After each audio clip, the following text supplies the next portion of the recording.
Okay, let's go ahead and start the class. Today was supposed to be the due date for your midway report, the graduate students, but I assume no one has forgotten this, but we decided to drop the midway report and distribute the grade among other deliverables in the project, for the project, right? So it is not a bad idea for you to send out an email to me, set a meeting, and update me on your progress. Hopefully you have had some progress by this point. There are a couple of people who have reached out to me, and based on their progress, I have a feeling that we can actually update their project to a comprehensive project, which I think we talked about this at the beginning of the semester, but the comprehensive project will account for one of your exams and the homework, okay? But this is a decision I will make, right? So as a bonus for people who are putting a lot of time and effort into their projects, right? And there are also a couple of teams who have proposed an experimental study using the wind tunnel. I don't think we're going to have that updated wind tunnel in time. It's not going to happen. They have, yeah, it's not going to happen for whatever reason, okay?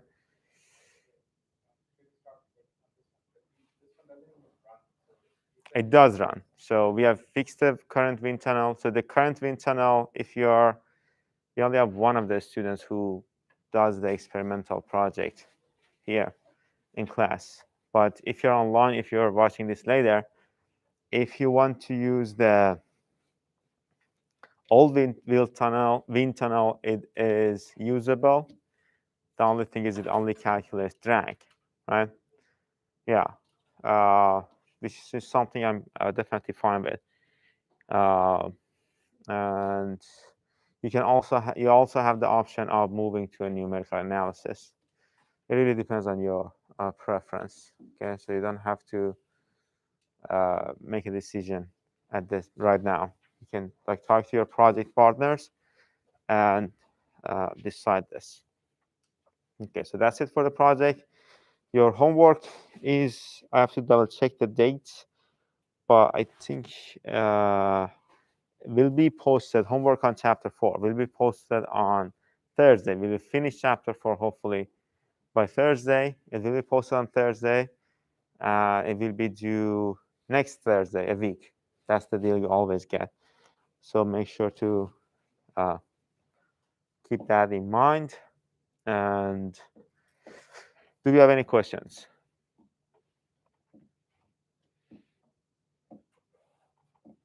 Okay, so let's continue the discussion.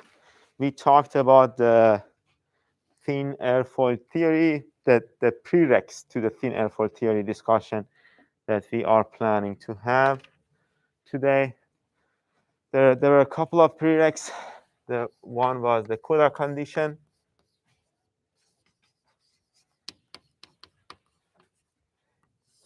What did the Kudar condition tell us? The Kudar condition told us that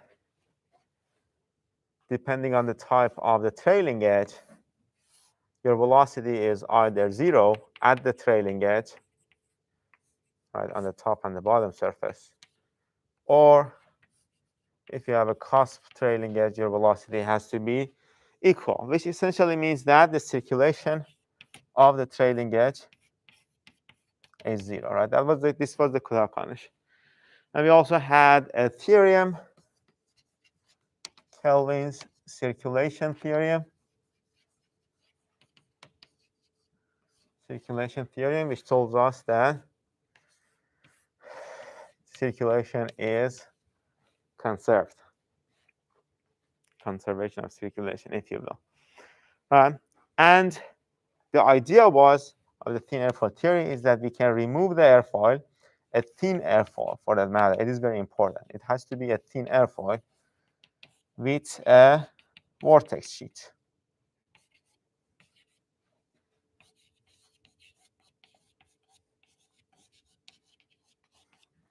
right? These were the main 3 prereqs to the development of thin airfoil theorem. Okay, so let's look at an airfoil. Let's say we have this type of airfoil. The idea is we want to replace this airfoil with vortex sheet.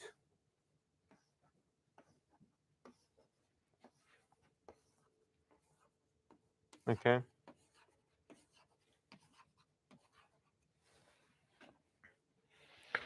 And you want to set the circulation of the vortexes in a way that the surface of the airfoil, the vortex sheet, becomes a part of the streamline that passes on, or moves on the surface, part of the streamline. For an airfoil that is not a thin airfoil, so let's call this type of airfoil thick airfoils. If we were to analyze this type of airfoils, we had to have 2 vortexes on the upper surface and the lower surface. And that would have been an analytical nightmare to deal with. So we are only going to limit our analysis to a thin airfoil, as I've said, and we're going to put the vortex sheet on the camber line.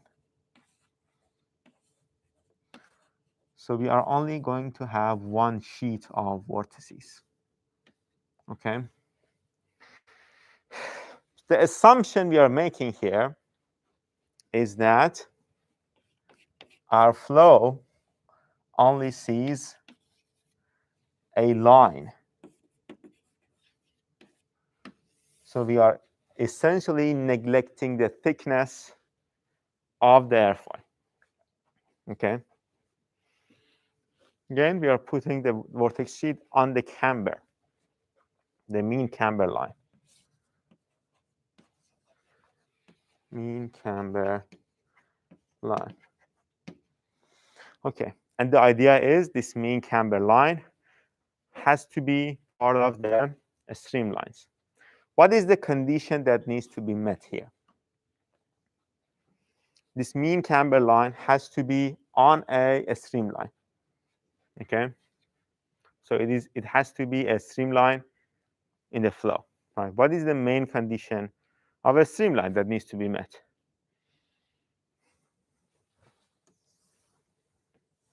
What was the definition of a streamline?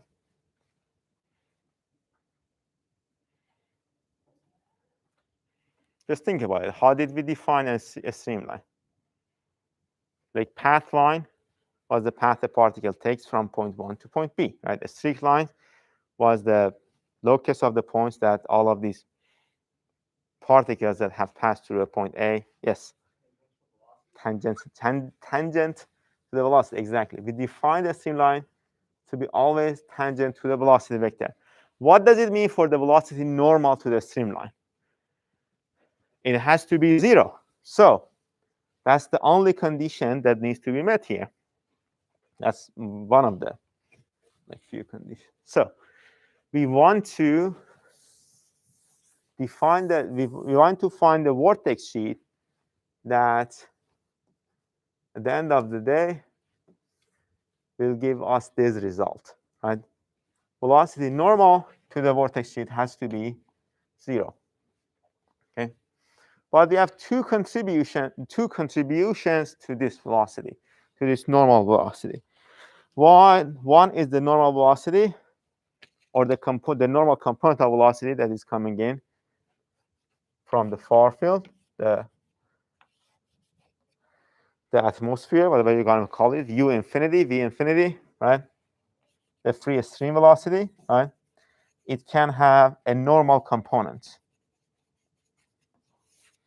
Okay, and the other one is the velocity induced by the vortex sheet on itself. Okay, we have talked about the velocity induced by a source sheet on itself in the previous chapter. We have had this huge discussion, and you actually have one question that is from that part in your homework 4 that you need to deal with. So we understand the induced velocity by a sheet, like a source sheet or a vortex sheet, right? This time we are dealing with the vortex sheet, and we have two velocities.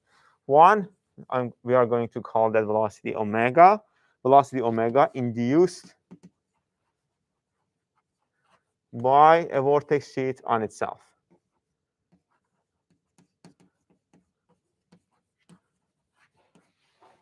To understand this better, let's say we have a linear vortex sheet.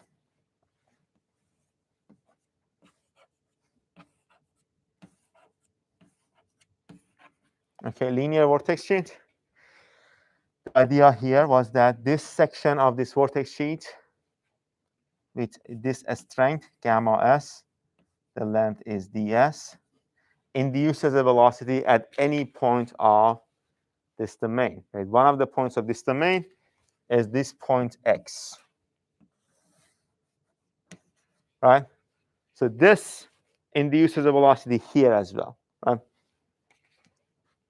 And this distance here, the distance, this is a kissy. I'm going to call it an epsilon though. So this a small part of the vortex sheet that is epsilon meters away from the center of coordinate system induces a velocity on point x that is x meters away from the vortex sheet. So that's one source of velocity. Okay. Omega. The other source was the normal component of velocity that is coming in from the free stream. So let's call that V infinity normal. Right? The whole idea was normal velocity has to be 0. So a combination, the addition, if we add these two, we have to get 0, right? V infinity and n plus omega of s is equals to, has to be equal to. That's the condition that needs to be met. X axis is x and y.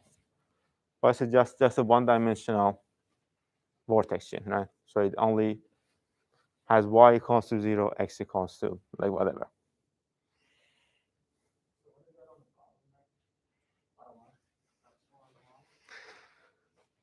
So we have a small section of the vortex sheet that is epsilon meters away, whatever, 2 meters away, 1 meter, 10 centimeters away from the center of coordinate system, inducing velocity at an arbitrary point x that is x meters away, like 10 centimeters away, whatever, right?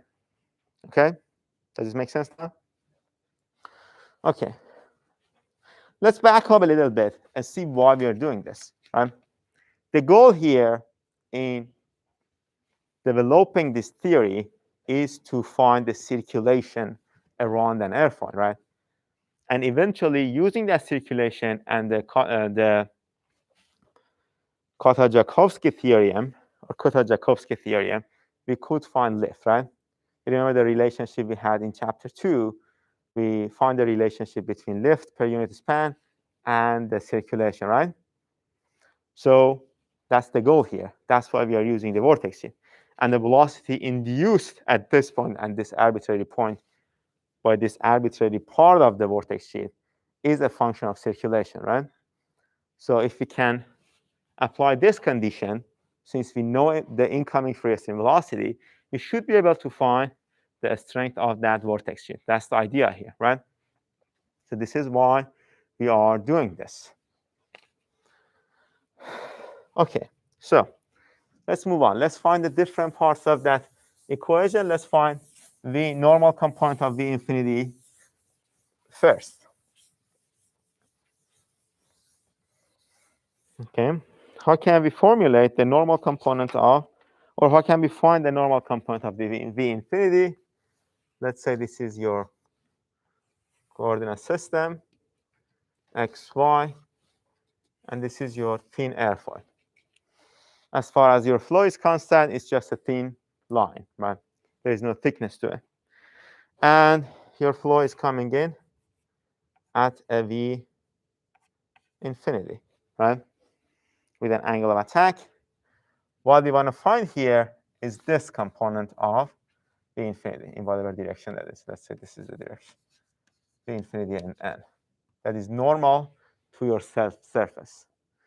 So the direction of this normal changes because of this curvature, right?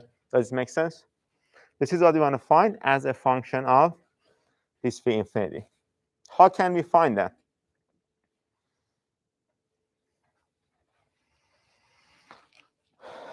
Let's see if you have any ideas on how to find this velocity, this component of velocity. So we want to find V infinity n as a function of V infinity. We know the angle of attack. We know the curvature line, which is, we know the slope. Let's call this z. That's what your book does. So that's it. We know the slope of this curvature. We know dz dx. Okay. So we can find the curvature, the slope at each location. And we also know the angle of attack, alpha. Based on these two that are given to us, how can we find the normal component of velocity at each location?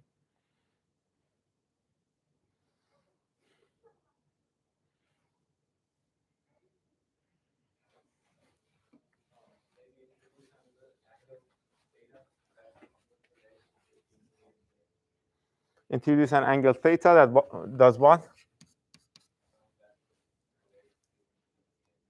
Okay. So one way of looking at it is to find, this is your chord, so your angle of attack is this, right?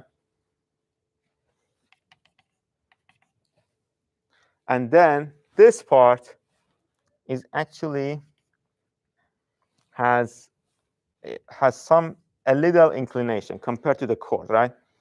There is an angle this makes with this line, the chord line, right? So let's call that angle whatever. And the normal component is going to be this component, right? So what you want to do is to find this angle first and then multiply this by the sinus or sine of this angle, right? That's the idea here. So your theta is definitely, let's call this whole thing angle theta. Your theta is going to be alpha plus something, okay? And that angle, this smaller angle here, let's call it angle beta. How can we find that angle?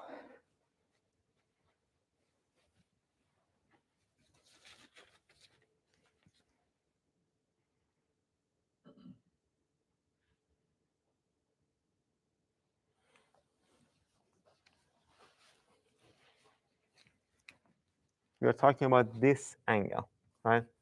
It's the same as this angle here, beta. How can I find this angle? I have dz dx,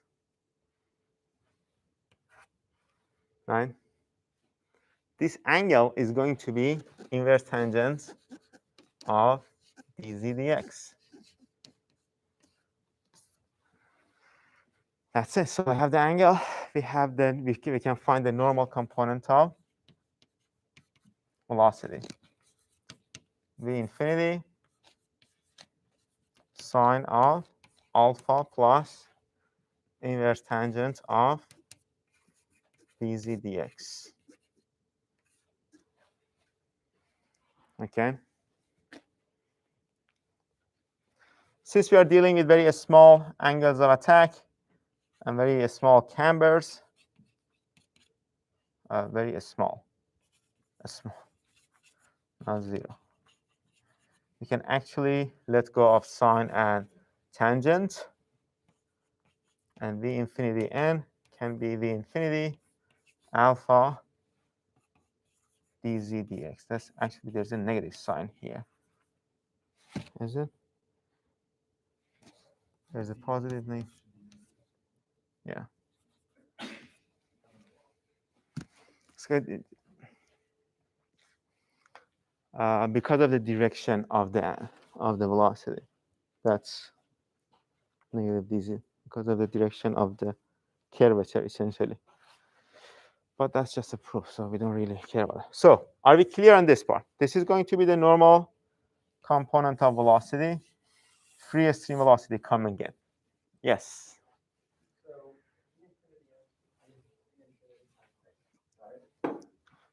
That's the idea.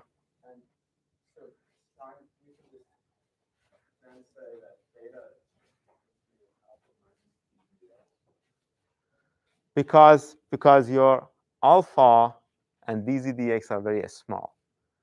Okay, when that happens, sine of a small angle is equal to that, is very close to that angle. That's the approximation we are making. The same is true for tangent, right? Okay. What is sine of 0? 0. So sine of a, what is sine of 0.1? Not 0.1 is very, like let's say 0.01. It is 0.09 something, right? You start from 0 angle to 90 degrees, start from 0 sine to 1, right? Cosine goes the other way. Okay. So we have one part of this condition that needs to be met, right? That again, why do we have this condition? Because we want the camber to be part of the streamline, and on a streamline, the normal compound of velocity is 0. Okay, that's based on the definition of the streamline. But if you recall, the velocity induced by a vortex, if you go back to your notes from the previous lecture, the velocity induced by a vortex sheet on a point, point P, is we calculate that velocity as gamma ds, which was the strength of your vortex, divided by 2 pi r. And 2 pi r here was the distance. Let me actually draw this again. Distance from that part of the vortex sheet, gamma s, from point P, right? Okay, but here our point P is actually located on the vortex sheet itself. Okay, so this is going to be your R. And if you recall from my earlier drawing, the distance from the distance ds has from the center of coordinate system in the x direction is, we call that epsilon. That's an arbitrary value, doesn't have to have any specific value. And the distance point P has from the center of coordinate system, we are going to call x, which means that this distance is x minus epsilon. Okay? So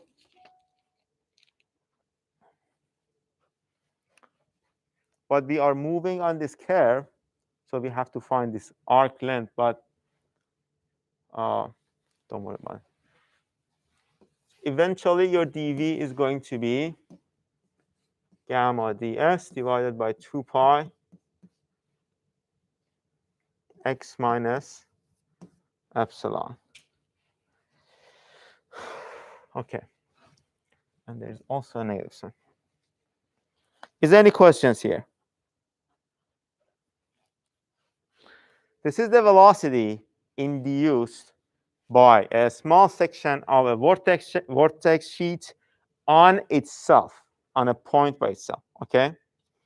So, what do we need to do to find the total velocity induced by this vortex sheet on that arbitrary point? Take the integral. That's it. So your total velocity, which is going to be omega of s, is going to be the integral from 0 to chord length, negative gamma ds divided by 2 pi x minus epsilon. Oh, there is a 2 pi, yeah. So eventually, for this condition to be true,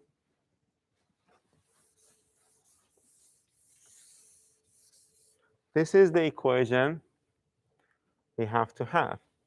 V infinity alpha minus dz dx is equals to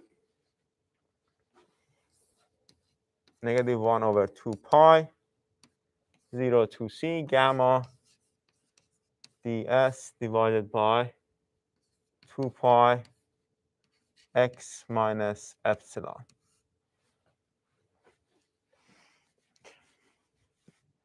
That will be the general form of the thin airfoil theory, right? You have a relationship between this gamma ds. You also have an element of the length of the airfoil, the chord length. We also have the angle of attack, the curvature of the airfoil, V infinity. These are all known parameters. As long as you can get the integral of gamma, you should be able to find the circulation on that airfoil, eventually lift coefficient and lift and whatever. Okay. But the main question you need to answer, and this is something that you are going to do on an exam, for example, so be ready for it, is that how to take that integral. All right? That's the hardest part of it. Okay. So we are going to divide the solution to do two different parts. One is a symmetric airfoil. What we need to do for a symmetric airfoil. This part is much easier.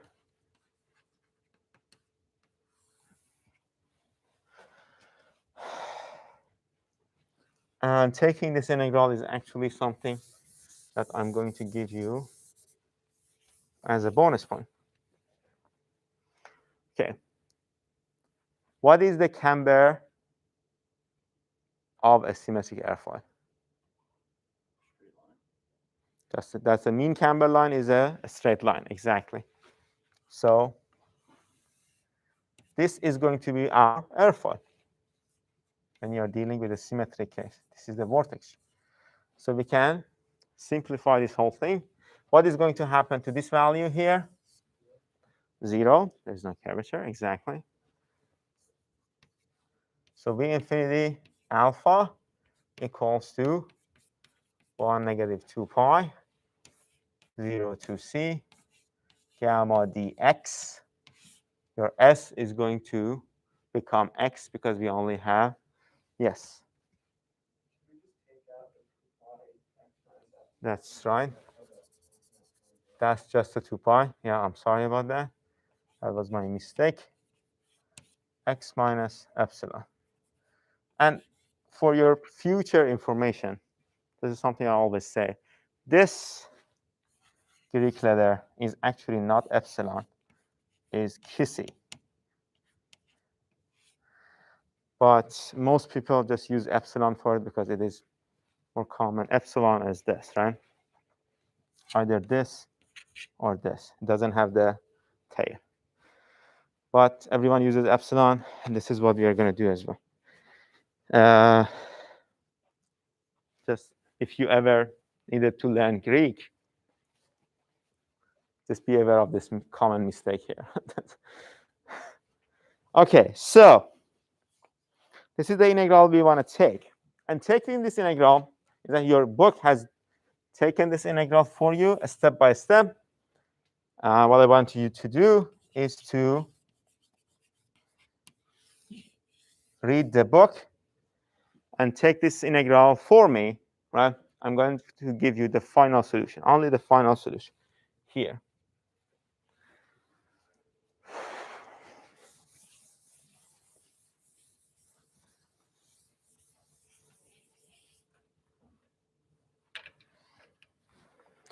And the final,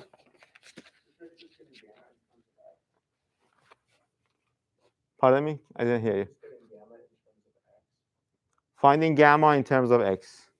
That's, I didn't hear your question, honestly. That's what we're trying to do.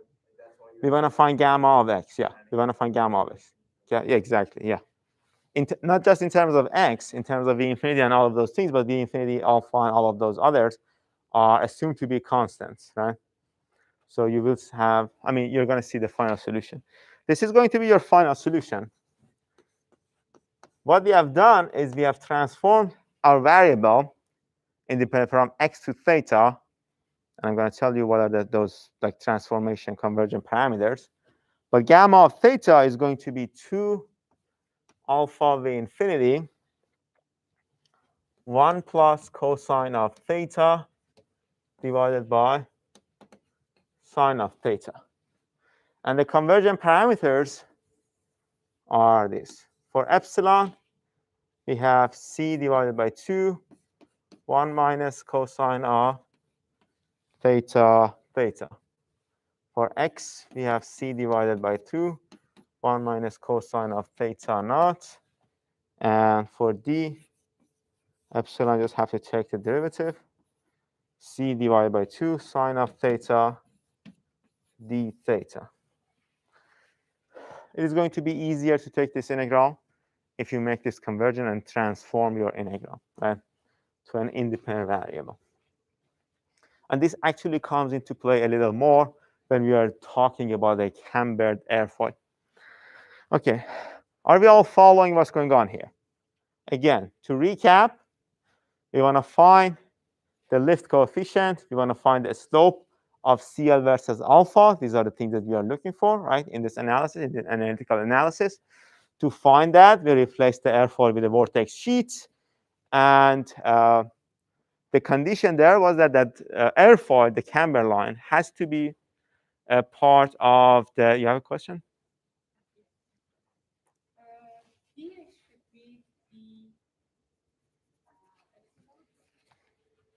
No, no, no.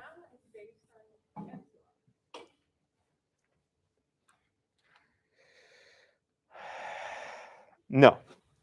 Epsilon is the distance, is this distance, right, from 0 to a small part of that element of the vortex sheet, right? But we are moving on the x-axis. It doesn't really matter. At the end of the day, it doesn't matter, OK? The point here is that, yes. OK. Let me actually, what do we have here on the notes? The point here, oh, she's right. In the book, they have d epsilon. Sorry. D epsilon. That's why we have d epsilon. But again, since we are moving on the x direction, we could have done dx as well, and we should have gotten the same solution. What is dx here? Dx is the same thing. So eventually, if we would add dx instead of d epsilon, this would have been gamma of theta naught, right, instead of theta. But that's just a parameter difference, right? It doesn't change the final solution. Does that make sense? Yes.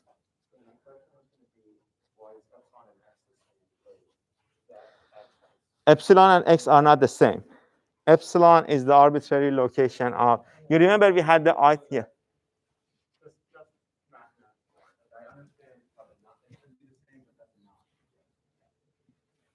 Theta naught. Does it answer your question? Yeah, when you explained it to her, you said theta naught, and I realized that little more. Yeah, that's a naught. You have a question? Do you have any other questions? No. OK. So finding the solution to this integral, essentially finding this, is going to earn you a bonus point. So we have this gamma as a function of theta. What can we do with it? We can find the total circulation over the airfoil. That is just the integral of gamma, right, over the airfoil.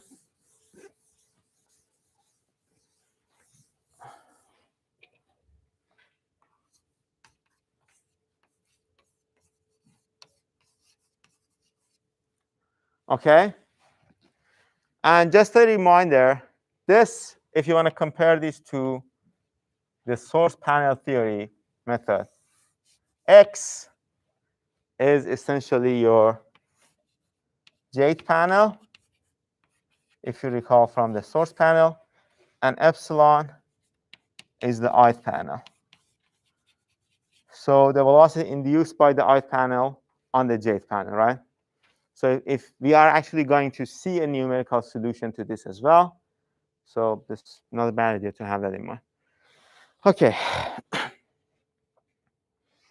If you plug this in, this value in, eventually what you're going to get for circulation is pi alpha c v infinity and L prime based on the Kudai-Jakovsky theorem was rho infinity v infinity multiplied by circulation, which essentially means that your L prime lift per unit length, we are dealing with an airfoil, is rho v infinity squared alpha c pi, or pi alpha rho v infinity squared. What does it mean for CL? Let me ask you this question before moving on. Why do we have L prime here?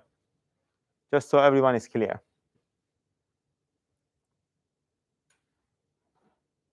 Because you don't know the chord length? We do know the chord, right? That's part of the calculation. That's like the design. Why do we have yes? Why is it per unit length?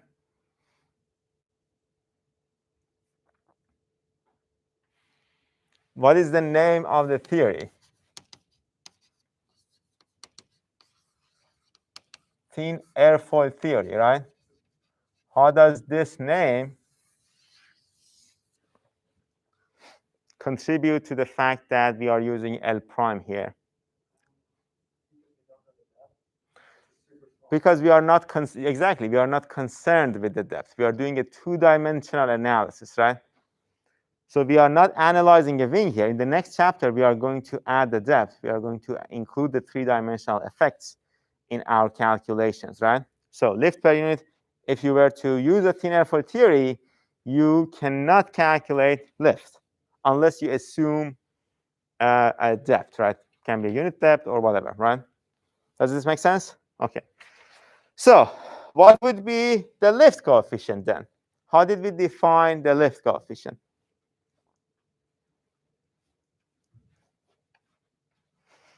How did we define the lift coefficient? Anyone? Yes. It was L prime divided by Q infinity times C.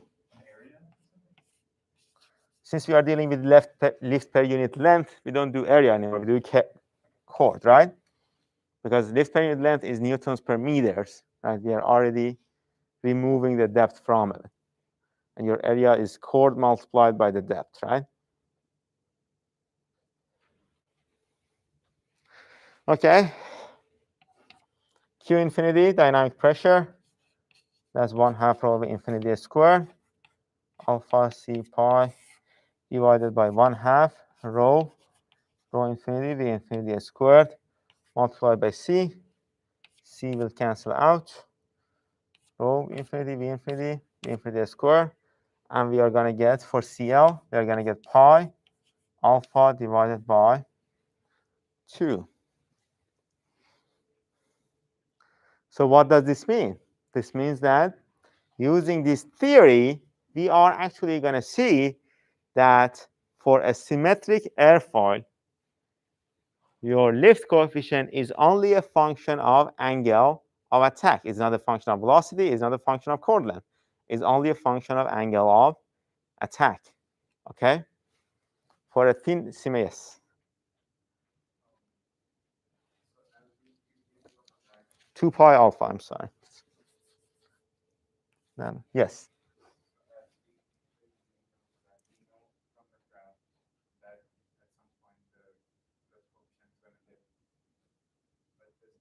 No, this whole calculation, that's actually, it is not a bad idea to stress this again, that this only applies to the linear region of the CL versus alpha curve, right?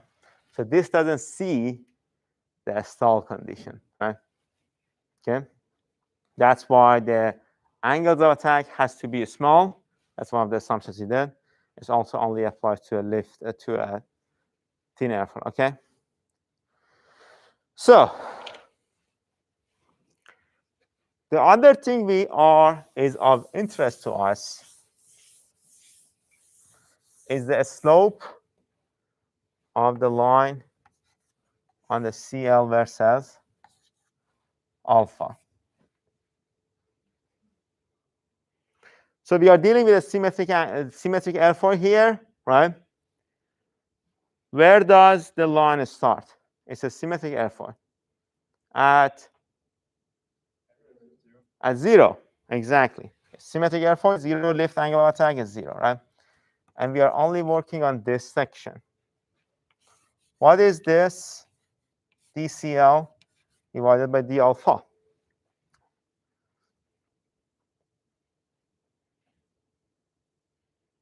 That's the slope of this line, DCL, d alpha, right? What is this? What is this? What is the value for this? We have the CL as a function of alpha.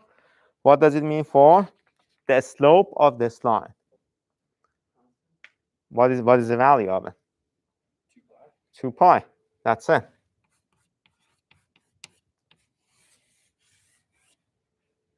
Okay. So we have proved for a symmetric thin airfoil, the slope of the CL versus alpha is a constant value, 2 pi. Does not change with velocity, does not change with the chord length. Right? As long as you are within the region of the thin airfoil, thin symmetric airfoils, it is going to remain 2 pi, right? Okay. There are other parameters that we can calculate using this formulation. One is the moment around the leading edge.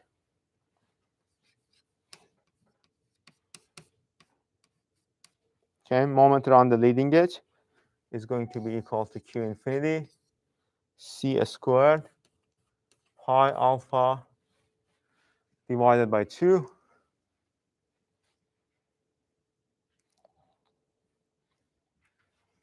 That's moment per unit length, which essentially means that your moment coefficient around the leading edge is going to be negative pi alpha divided by 2. If you compare this to your CL,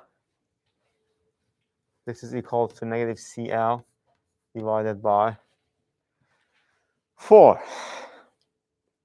Okay, if you recall from the center of pressure analysis in chapter 1,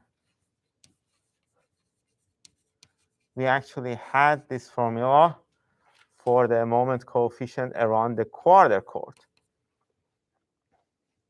It was the moment coefficient around the leading edge plus CL divided by 4 for a thin airfoil. This is something that we have seen in chapter 1. So if you plug in the numbers, you will see the moment coefficient around the quarter chord is going to be 0.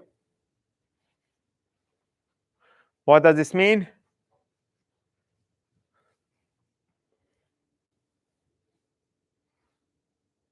What does this mean?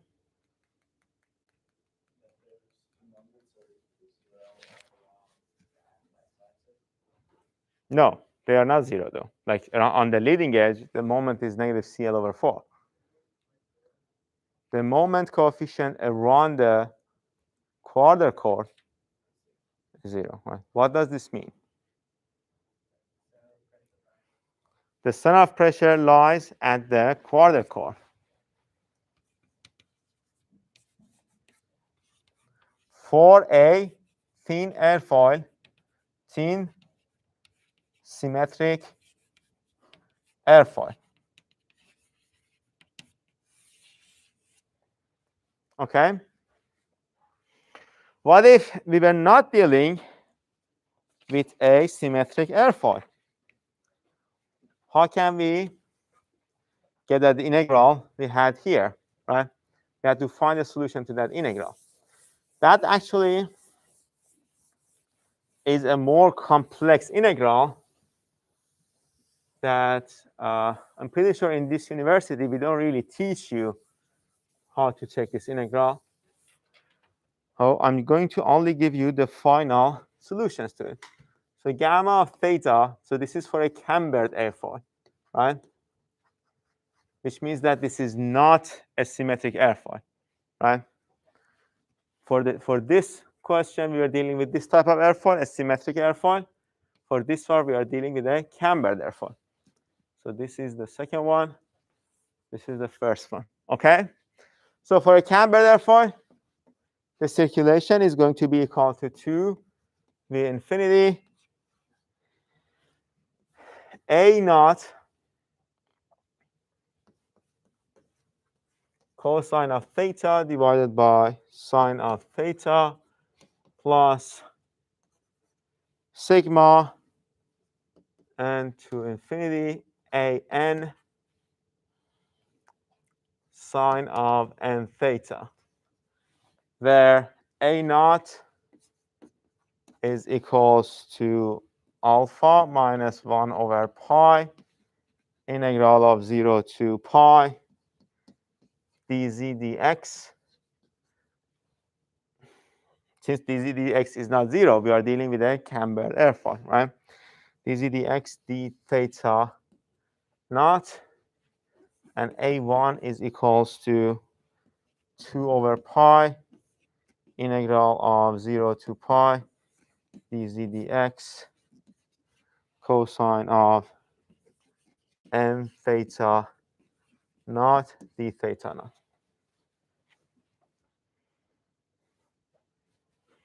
Okay. It's a very long equation, right? Is there anyone who can tell me what type of a function we are dealing with here? Any one of the graduate students? Look at this sigma and this an. Fourier, exactly. The type of, so we essentially had to take a Fourier integral from our solution. From the undergrads, have you learned how to take a Fourier integral? And did you have any mathematics? Yes? We have one yes and one no. So, huh? It was a while ago. It was a while ago. But we don't have to take these integrals, right? And you don't need to worry about them, at least for this course. Okay, I'm going to change the color of my chalk that I ran out of orange. So if we do the lift coefficient is going to be equal to 2 pi alpha plus, do you see this color? No? Let me change this. So what about this? CL is 2 pi. Is this better? Okay. 2 pi alpha plus 1 over pi integral of 0 to pi dz dx cosine multiplied by cosine of theta naught minus 1 d theta naught. And then we close this. Your lift slope is still, okay. Let me ask you this. What is the lift slope? This DL, DCL, D alpha is called the lift slope.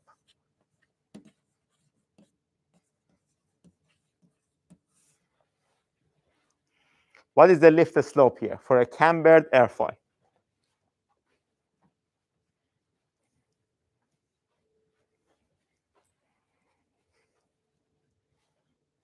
Anyone? You want to take the derivative of CL with respect to alpha.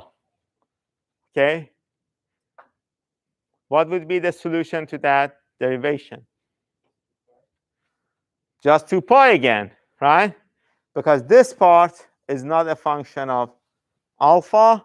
So this part, the derivative of CL, this part of CL with respect to alpha is 0.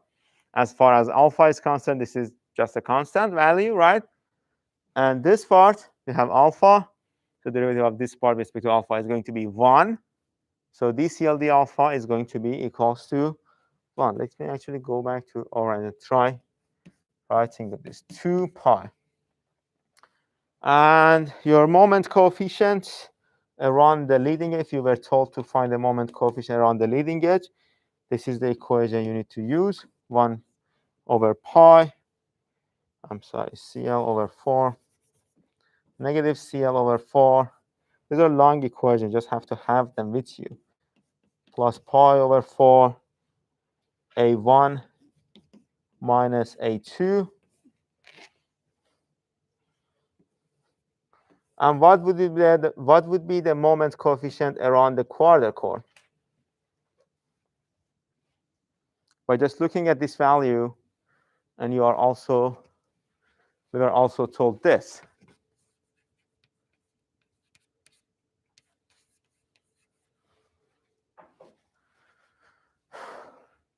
What would be the moment coefficient around the quarter core?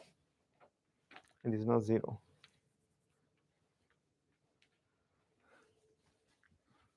Anyone?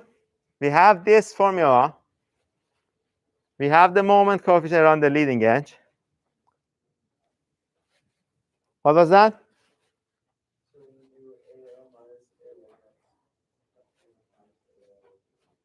There's a negative sign as well. So pi over 4 multiplied by A2 minus A1.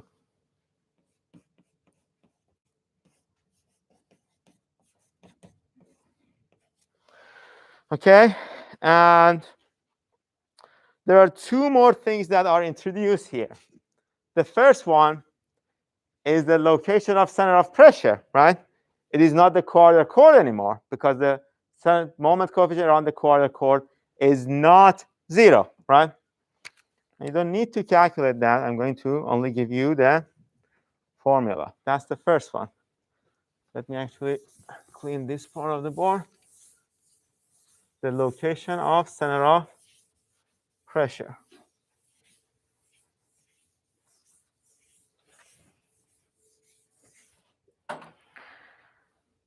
X of Cp is going to be equal to C, your chord length, divided by 4, 1 plus pi over Cl, A1 minus A2.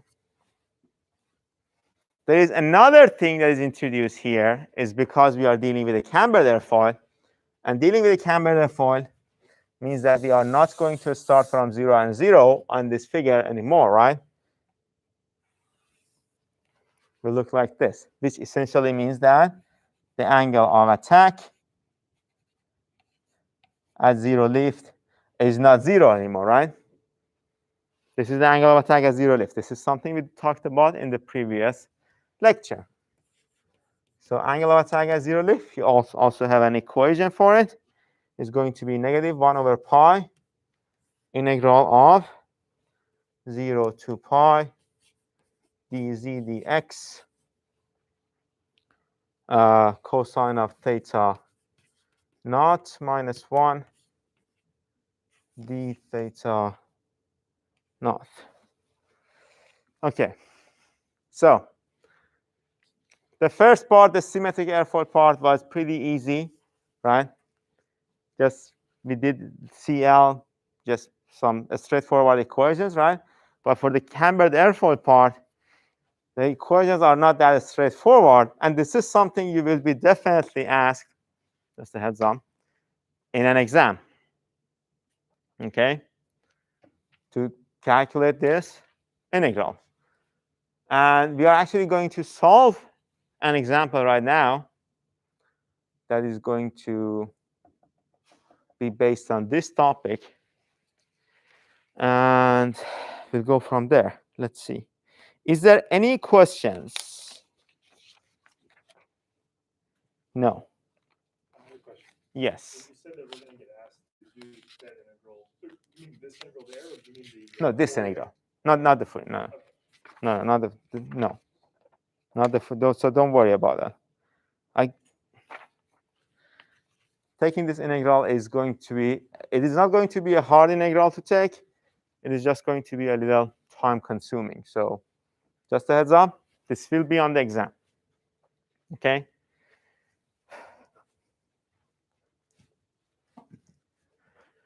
So if there's no other question, let's, I hope you all have these in your notes or you have the PowerPoints. Have I posted the PowerPoints yet for this chapter? No? Yes? No? Okay, just, I guess you don't have it on your PowerPoint. Yes? Yeah, I know, yeah. Remind me, please remind me. I have all of them ready to go. I just have to post on Blackboard, but I keep forgetting this. Okay, so let's have an example. We are given the equation of the line for a thin airfoil, Z divided by C, which essentially means that we are given the equation of this line, a line like this, right? And the equation of this line is 2.69595 x divided by c cubed minus 0.6075 x divided by c squared minus or plus 0.1147 x divided by c. Okay, and this is true for x's between 0 and 0.2025, right? For the rest of it, z divided by c is 0.022.01 minus x divided by c from 0.2025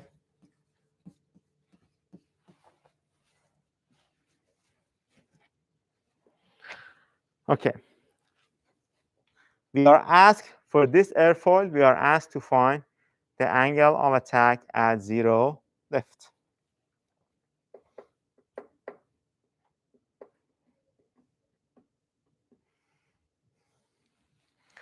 And I'm going to give you like a couple of minutes to start working on this. And I'm going to gather your results and as an attendance check.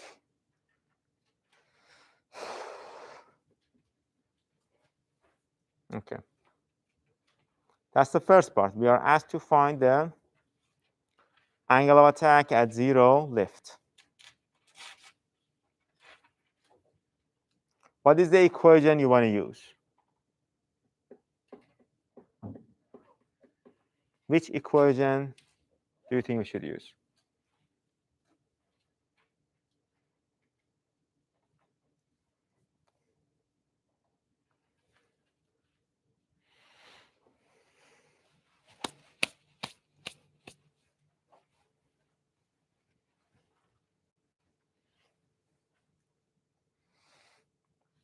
So for this part A, this is going to be your main equation, right?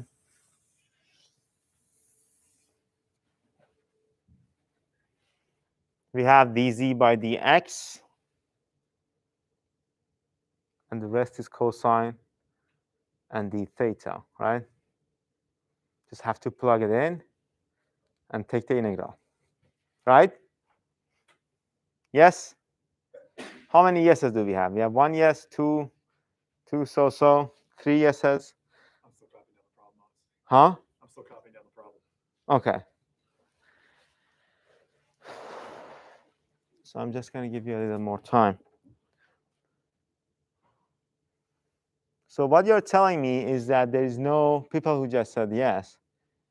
Let me ask you this. How can I take the integral of x with respect to theta here?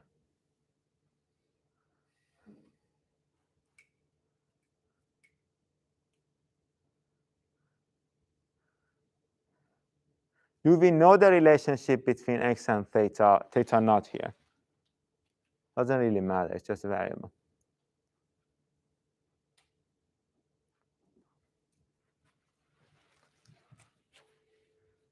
We have to know the relationship between x, right? Z of z divided, the first thing you need to do is to find dz divided by dx, right? We have z as a function of x. So you have to take the derivative first. That's the first step.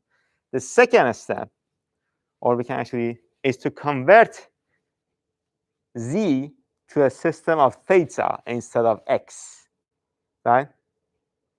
So we have to have a transformation factor which we could use to transform x to theta, right? You remember I told you about this transformation factor, right? That's how I had 3 equations listed here, right? Epsilon is equals to whatever, x equals to whatever, d epsilon is equals to whatever, right? Remember that? Okay. What was the equation for x? C divided by 2, right? 1 minus cosine of theta naught.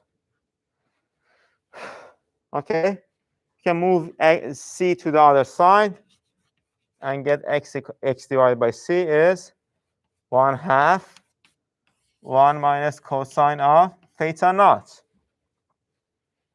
And just put this, just substitute all of x divided by c's by 1/2 1 minus cosine of theta naught. It is going to yes. Why don't we just do the opposite and make it all in terms of x then? You can do that as well, but that's going to make your life a little harder. Essentially, you don't need to transform dz dx anymore, but you need to transform d theta and cosine of theta to x. So like cosine theta would be really easy because it's already there. You just move the c over to the other side of the equation.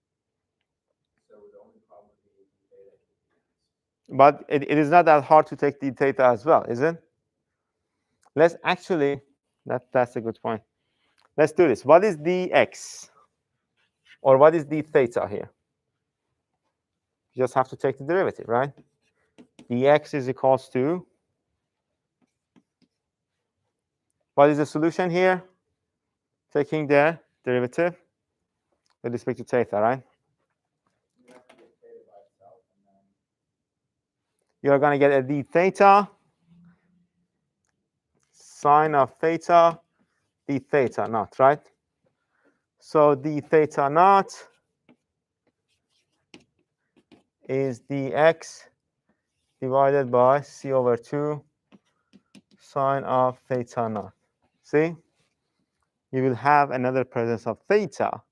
Then you have to convert it as well to x, right? Using this conversion factor, which essentially is going to mean that your integral, taking the integral, is going to be very hard, if not impossible. You forgot this sine of theta part, right? So it's easier to do the conversion the other way. Again, this is the equation we want to find. We are given a dz dx, but the integral is in terms of d theta, right? So we essentially have to find dz d theta, right? To plug in there. We have z divided by c for 2 conditions, or z as a function of x. We also have this convergent factor here. So the first thing I would say, the first thing you want to do to make it easier for yourself is to take the derivative with respect to x. What would be the derivative of this z with respect to x?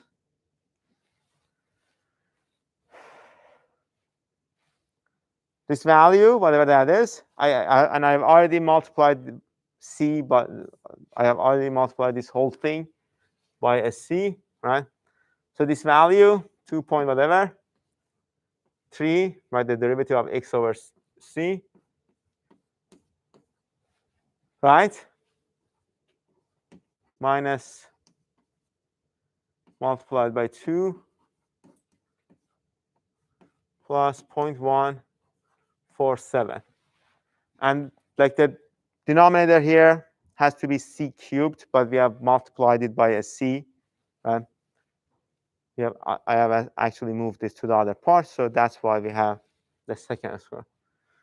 Okay, so this is for the first part. That's dz dx, and then dz dx here is going to be equals to 0.02208. That's it, negative sign. Right?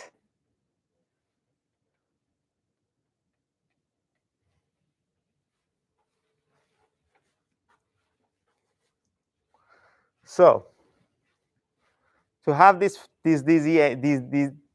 have this dz dx as a function of theta instead, or theta naught instead of x, we just have to replace wherever we see x, we have to replace it with c divided by 2, 1 minus cosine of theta naught.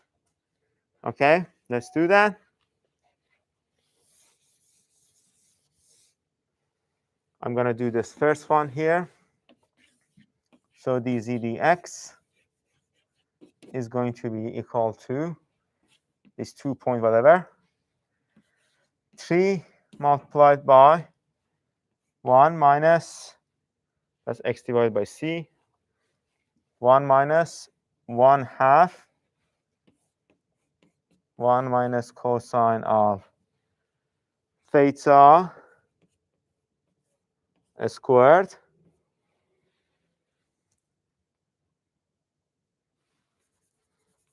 That's 3 multiplied by this, minus 0.6 whatever multiplied by 2, 1 minus 1/2 actually, 1 minus cosine of theta. And the last part doesn't have any x in it, so we just have to put in the number. That's it. And the second part of this equation of the line is just a constant number. So we have to use this value in the integral. We don't have to make any transformation to it, right? We don't have to change it at all. So we are taking two integrals, right? One other thing that we need to convert, we need to convert is this value, because this is going to be 0, x divided by c, 1/2, 1 minus cosine of theta naught, right? Right? You just have to make sure that we have this as theta naught to whatever.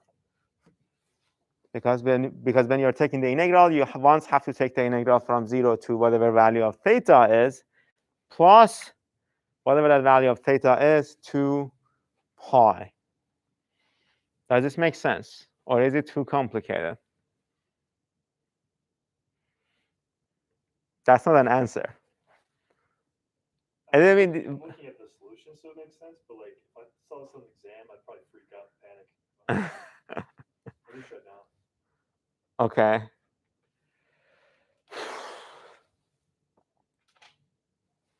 At the exam, you won't get this type of equations. That's for sure.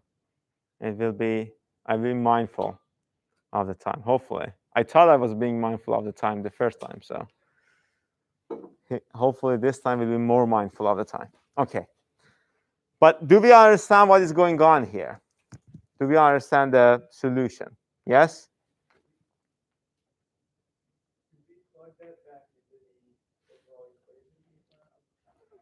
Not yet. The only thing you really need to do is to take this. You take this and like put it here. That's the only thing we did. Yep. In terms of theta.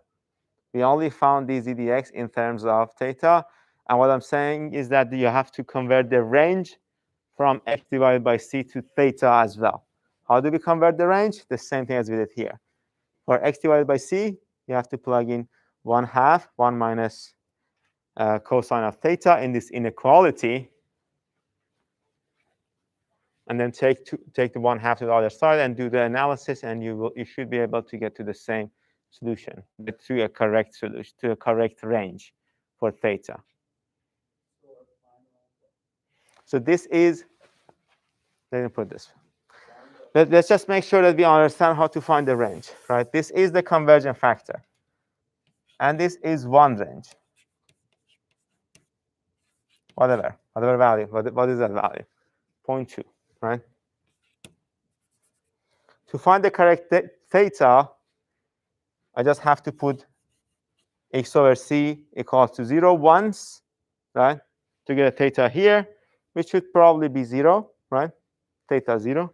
And then I just have to put in 0.2 equals to 1/2 1 minus cosine of theta, right? And then get a value for theta, right? The only thing that we don't know here is the value for theta. That's the range of the first equation. The second equation goes from that value, whatever that value is, theta, to 1 for x divided by c. And then you put 1 over there in your convergent equation, right, for x divided by c, which will give you theta is equals to pi. Is this clear? I see some confused faces. If it's not clear, we will go over it again. OK, which part?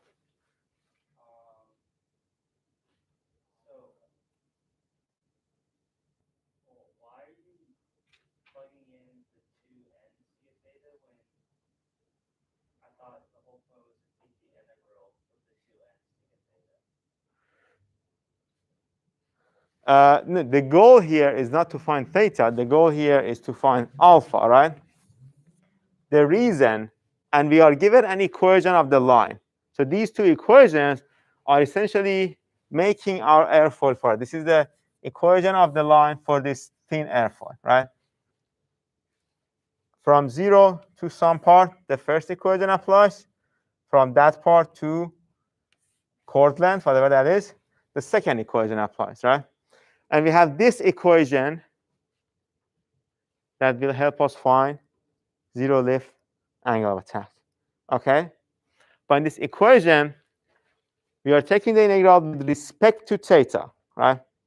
So whatever we have inside here has to be a function of theta, right? But the z dx we are given, or z divided by c we are given, is not a function of theta. It's a function of x.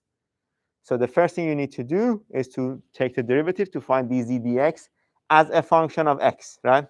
Then whenever you see x, wherever you see s, you have to plug in this, right?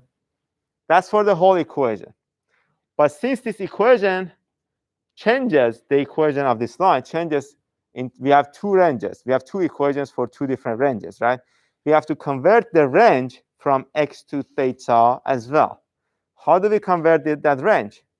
That range is essentially from 0 to an x divided by c, a value, right? Whatever value that is, to pi, right? So I want to convert that value of x divided by c, which for our problem here is 0.2 whatever, right? I want to convert that value of x divided by c to theta. So I know the x divided by c at this point for the ranges, only for the range, right? Not for the equation. Plug it in here. It will give you a value of theta. Is this more clear? Yes? OK. OK. OK. So that's actually just one part of the question that we haven't solved yet.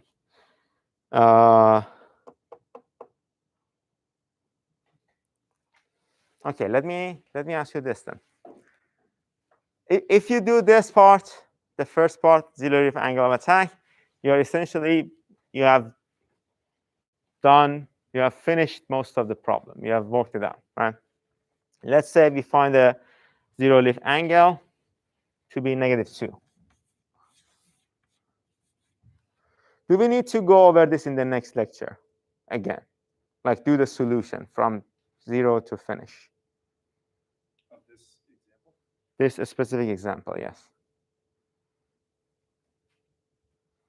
I'd like to see it finished. I get the first part of it. OK, so we'll go over the first part of the example to find this value in the next lecture, right? But let's continue the second part, because this is much, much easier, right? Let's say we have found a zero lift angle of attack. -2, whatever that value is. We are told to find the lift coefficient at alpha equals to 4 degrees.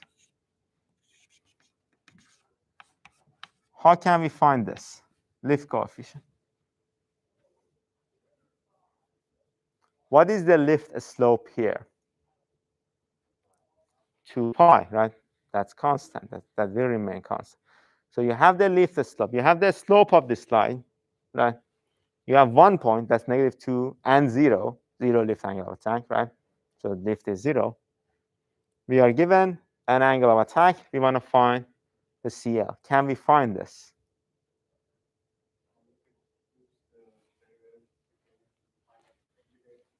We don't need to integrate it. It is supposed to be a linear thing, right? So we just find the CL at 4 degrees minus CL at -2 degrees, which is 0, divided by 4 degrees minus, right? That's the slope of a line, right? y2 minus y1 divided by x2 minus x1. If you recall from your basic mathematics, that's how we found the slope of a line, right? So this is 0. We have this 2 pi. We can find CL at 4 degrees. Okay? That's the second part of the problem. Is this clear or is this still confusing? That just the second part. Just the second. Just the line. Just finding the CL as alpha equals to 4.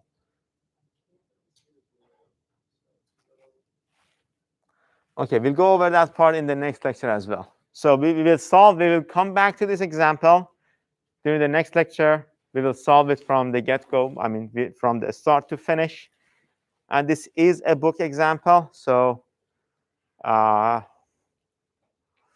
let's actually do this to help you better. We are going to, I think that's the best thing we can do to help you understand the material a little better. This is what we're going to do for the next lecture on Wednesday. When you come in on 5:30, and if you're watching online, you should do the same as well. I'm going to give you the text of the problem, right? And you start working. I'm going to give you 15 minutes, 20 minutes. Let's say 20 minutes, like 5:30 to 10 to 6, okay, to solve this problem, right? And I'm going to give you a different problem because this is a book example. You can go and find a solution.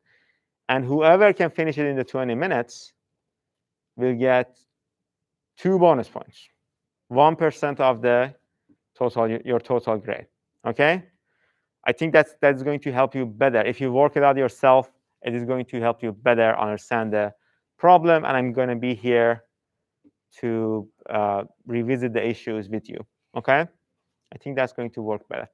So 20 minutes, next lecture, be ready for. And this is what I'm going to do. I'm going to give you an example that can show up on an exam, right? So this is the level of difficulty you will see on an exam. I think that's the best way to go forward. OK, so see you on Wednesday. And